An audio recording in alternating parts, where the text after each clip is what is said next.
Today, we're jumping into something really different.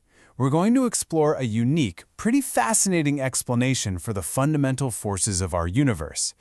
But here's the twist. It doesn't come from a modern lab. It comes from an ancient Vedic text. So what is this ancient secret, really? I mean, think about it. It's one of the first things we learn in physics, right? Opposites attract. But why? What's actually happening in that empty space between two particles that makes them pull toward each other? What kicks off that attraction? Well, this is where things get interesting. The source for our explainer, a text called Vedic, makes a bold claim. It suggests that hidden within ancient verses is a super detailed, almost mechanical explanation for force itself. So let's dive in and see what it's all about. Okay, so modern science obviously has these incredibly powerful models, like the Standard Model. They describe forces with mind-blowing accuracy. But this text argues there is a deeper question that's still kind of unanswered. Why does force happen in the first place? It claims to offer a clearer, maybe even more profound answer to what truly gets that process started. To get this ancient theory, the text asks us to go way, way back. Picture the very beginning of the universe. Super hot, incredibly dense, just pure chaos. And in that primordial state, there was a major problem. The source introduces this really key idea called yajna. You can think of it as the fundamental cosmic drive for things to combine, to build. But in that early superheated universe, particles were zipping around with so much energy that this whole process just stopped. It basically ground to a halt.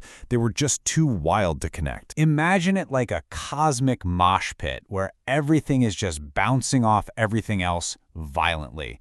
The text says a huge reason for this cosmic gridlock was that electricity existed in just one single form. There was no positive, no negative, and without that duality, there wasn't a strong enough attraction to get particles to stick together. So for the universe to even start building stuff, something fundamental had to change. And according to this text, that single uniform energy needed to split into two totally distinct opposite principles. This was the beginning of cosmic duality. The text calls these two principles Agni and Soma. Agni is described as fiery, hot. It's the positive charge, and it's packed with something the source calls prana, which you can think of as a kind of cosmic life force. Soma is the complete opposite. It's cool, calm, the negative charge, and it's defined by a lack of this prana. According to the text, it's this fundamental split, this polarity, that finally got the engine of creation roaring to life. So we have our two cosmic players, our two opposite forces, Agni and Soma. But how do they actually interact? This brings us to the real core of the theory, this beautiful idea of a cosmic dance between them. The text uses a very specific word for this process, ahuti. It translates to something like a call or an invitation. So get this, it's not a passive pull. It's an active, almost intentional act. The force begins because one particle is essentially calling out to another. Attraction doesn't start with a pull. It starts with a call. So how does this call actually work? Let's break it down. It starts with the negative Soma particle. It uses these subtle forces called Marut rays to basically grab hold of Akasha, or space itself. It creates a medium. Then the positive Agni particle, which is overflowing with that prana, shoots its excess life force into that space. And since the Soma particle is defined by its lack of prana, it just naturally soaks it all up. And that's it. That's the bond. Attraction is simply the flow of prana from a place that has too much to a place that has too little. Right, so that's attraction. But what about when, charges repel? The logic here is just as elegant. If you have two positive Agni particles, they're both shooting out these streams of prana. So what happens? The two streams smash into each other in the middle, and that collision literally pushes them back, forcing the two particles apart. So in this model, repulsion isn't just a passive thing, it's an active, energetic collision. So that's the ancient model. It's a completely different lens for looking at the universe. Which, of course, brings up the big question. How does this all compare to how modern science sees things? Well, the text actually dives right into that. And this is fascinating.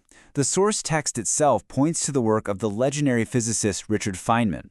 See, Feynman described an electric field as creating a condition in space which another charge then feels.